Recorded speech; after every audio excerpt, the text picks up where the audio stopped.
Monica here. Welcome to Motivation Wednesday. So today we have a very, very special lady joining us. Today we are going to chat to Beth. Now, Beth is one of my all-time favorite health journeys. She did the Art of Undieting challenge. I think it was October last year, and she had incredible results. Welcome, Beth. Thank you very much. Beth, I think it was October last year that you did the challenge, right? Yes, from Yeah. October. Okay. So tell us a little bit about your journey up to the point where you did the challenge, kind of your story, your life, your health struggles, your journey up to the point where you started the challenge. Okay, well, I think I've battled with the frumpishness my whole life. I don't think I ever outgrew the puppy fat, as some people do. And I think I've tried every possible weight loss program, shakes, pills. Um, yeah, and I kind of grew up in a environment where it was a strict breakfast, lunch, supper, and even tea and cake in between. So yeah, just really overeating. Um, yeah, so not much of a water drinker, exercise when I really felt like it. So yeah, not such a great start. So what about the Art of Undieting program appealed to you? Why did you decide that's the thing you're going to try? You want to sign up? To be honest, the title caught me first. Undieting. That was the catch, and that piqued my curiosity. And then so I listened into your free webinar. I do desperately need to lose weight. I've lost a lot, but I need to lose a lot more. So that was a primary thing. But also, I am in about September last year. I really struggled with. I got results from high cholesterol, and I haven't got onto tablets, thank goodness for that. But blood pressure medication. So I really was actually looking for something that was actually going to work for me because I just felt like I was really ready. This was it. No more messing around. Got to find something that actually works. Yeah, okay. And yeah, I mean, a lot of people do that. A lot of people do join these challenges because they want to lose weight. But it's like we say in one of the secrets to the art of dieting is about more than just the weight you lose, right? We all want Mm. to lose weight, and a lot of us can lose weight and need to lose weight. But there are other health things that we also need to address. Yeah. What was the challenge like? What was the experience like? I was a bit wary in the beginning because I wasn't sure what I was getting into. Um, so I was, I kind of was so used to sticking to strict diets that I went straight onto your website to look for those strict meal plans of what to have. But then as I just relaxed with it, it became easier and easier.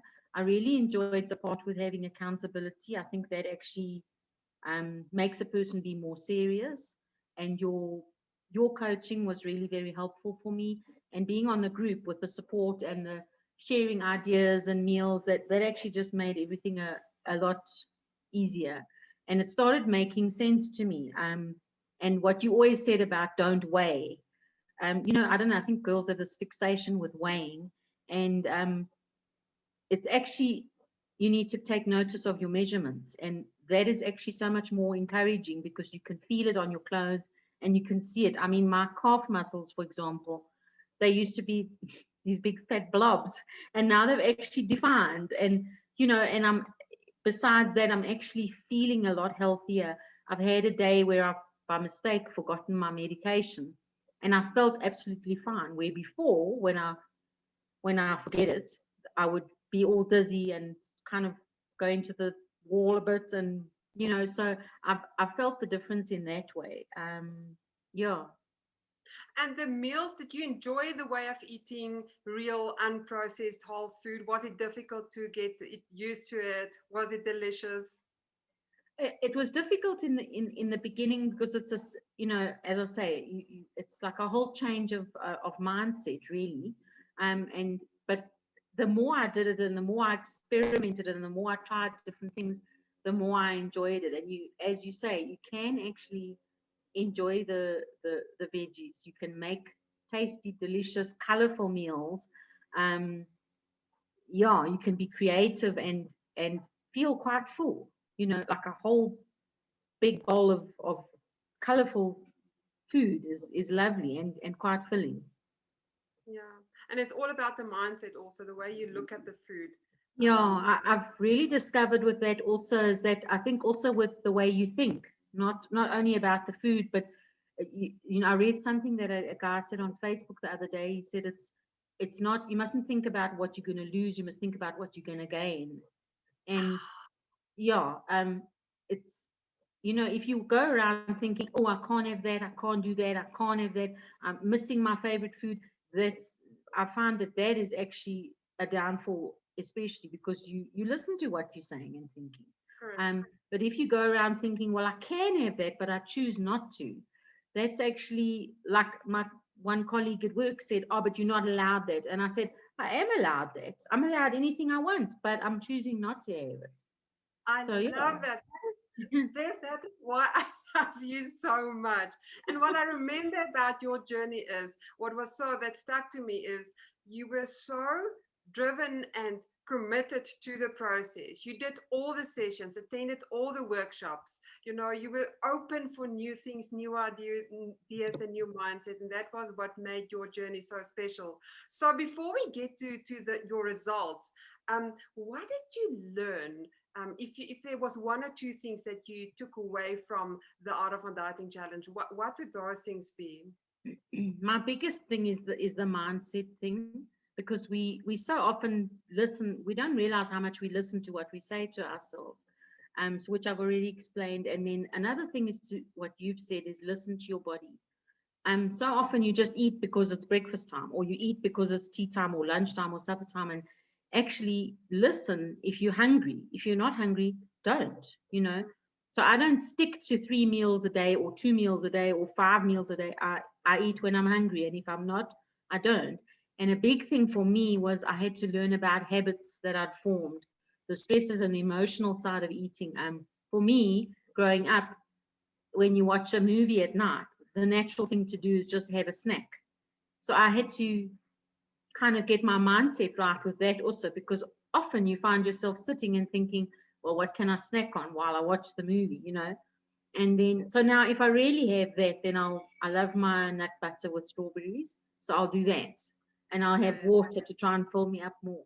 Another thing is if I think about it, I'm quite disgusted, but I would think nothing of eating a whole packet of cheese curl balls, those little round balls.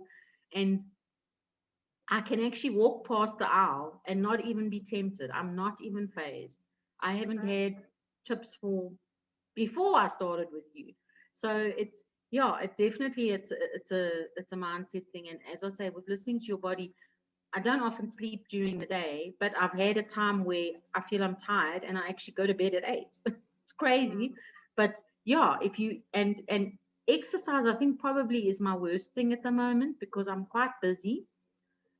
But I try and do other things like at work, we've got stairs that you can go upstairs to the toilet instead of going to the downstairs toilet. So instead of, you make a plan or you park further away so that you have to walk to the shop, or like I love gardening, swimming, and I found line dancing online, especially with COVID. So that's also fun. So that's a big thing I've learned, that if if you have to do it because you have to do it, you're going to hate it and you're not going to do it. So yeah, so that I'm still trying to improve on. But yeah, it's quite a new experience altogether to actually be listening to what my body's saying and not just someone doing it. Yeah. Yeah, and you're making such a great point with the exercise, because I always say, exercise should never be a punishment for bad diet. It is a celebration of what your body can do, and you Yes. need to find something that you love, that you actually look forward to doing. If Mm. you hate running and you want to run every day, you're going to do it for a week and then stop doing it. Yeah. So tell us about your results. What type of Um, results did you get from the challenge? so I lost altogether 9.5 kilograms and 51 centimeters. That was in the 8 weeks. So that was a big wow for me, because I was actually quite nervous to weigh, because I was like still a bit skeptical, but it was a great surprise for me and an encouragement. Um, December was a bit of a not being naughty and not being good, so I kind of counted that out. But January, I lost not such a lot, another 1.1, but another 17 centimeters. And that's why I said, don't weigh, because, it kind of makes you neurotic. And then if you don't weigh enough, you think, oh, I haven't lost. But the people notice it, and they comment and they say, oh, you've really lost so much, and you're actually quite amazed. And the thing that I was actually I don't know if I've told you, Monica, the thing I was surprised at is with you talking about inflammatory foods. My one colleague actually said to me, wow, you look so different, your face doesn't look so inflamed anymore. And it just struck me. I thought, wow, is it that obvious, so yeah, it's incredible. And my self-assessment, I started at 154 and I ended at 42. And I know that, yeah, with those, like it was basically all of my medical conditions plus extra things. And I think on my emotional side, I still need to work a bit more on that, like with your emotional workshop that you spoke about, and the exercise. But I'm amazed at how much you don't realize how these things change. Even just a simple thing like headaches and postnasal drip. Yeah, so it's been quite a new and different experience. And yeah, I know you talk about the journey. You go on a journey not just to reach the destination. You reach your destination and you carry on the journey. And now I understand that, because it's actually, and I'm amazed because I didn't reintroduce too many things. In fact, I'm not having carbs or grains or sugar, and dairy only, really cheese. But I actually don't miss it, and I feel a lot better, and I'm actually quite prepared to carry on like that. It's It's really great. it is incredible. Um, your results are absolutely incredible. I mean, almost 10 kilograms in 8 weeks. That's incredible. 51 centimeters in 8 weeks. I used to keep track of the most centimeters lost by women and men. And it's so easy to assume that men will get the better results, right? They lose weight easier, they lose weight a lot quicker. And you officially have the record of the most centimeters lost in 8 weeks. I had to That's change it. I amazing. always used to say, so the men are 48 centimeters, and the most centimeters lost by a lady, I think, was at the time like 38 centimeters. And then in came Beth, and she lost 51 centimeters. And the So incredible thing is it's still going off. yes, exactly. Wow. And what's also amazing is over the December holiday, even though we're a lot more relaxed, you have that piece of cake, you have that Christmas lunch, you have a glass of wine or whatever you want to have, but you don't gain weight. You don't really gain much weight, because those other times, yes, you go back to the basics, right? Yeah. Just to say one other thing, what you were saying about especially with regard to being hard on yourself. I think you kind of, when you have a cheat or you fall off the wagon, you kind of feel, well, I failed now, so I'll just give up. And I think that's where we're so hard on ourselves, and we actually need to just give ourselves a break. Okay, we did wrong. We had a mince pie or whatever it was. So that's okay. Let's just start a new day and carry on again. And that's another thing that I've learned, to actually just go easy on myself. And it's also that whole thing about, it's not like you did something wrong. You Mm. literally ate a chocolate. There's nothing wrong about eating a chocolate, but it is not something that serves you, right? You're not committing a crime. So often people say, I'm bad and I've eaten something bad and it's something wrong.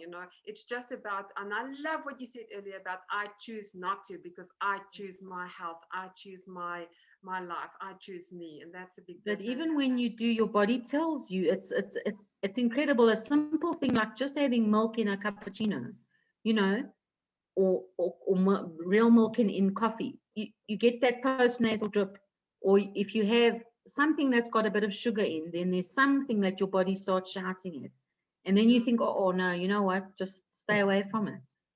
Yeah. It's amazing. Yeah, it's amazing how you learned, Beth, to listen to your body. So incredible. I love your story, and congratulations from my side again, Beth. And thank you for being here, and thank you for being such a big inspiration to so many people. No, Thank thank you so much, you. Thank Beth. you for doing such wonderful coach. It's a pleasure. Okay, Beth.